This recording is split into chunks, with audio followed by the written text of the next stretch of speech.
Is it frustrating for you when you were, was it frustrating for you when you were an anchor to ask a question of someone, of a guest? And they never really answer the question. You ask several times. You notice Katie Couric and other people who do that. They'll ask several times, okay, let me be clear.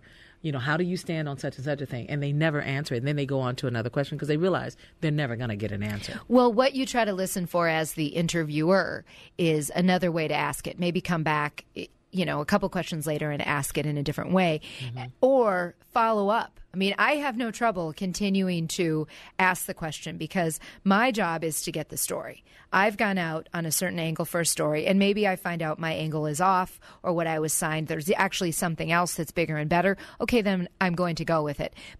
And sometimes you're on tape and sometimes you're live. You know what I mean? Yeah. When you're out in the field, a lot of times you're on tape, so no one knows how evasive someone was. But when you're live and you're asking a good question, when I watch that happen and the journalist doesn't stay with it, that annoys me. Personally, that annoys me as both a regular person and a journalist. I want to get the answer.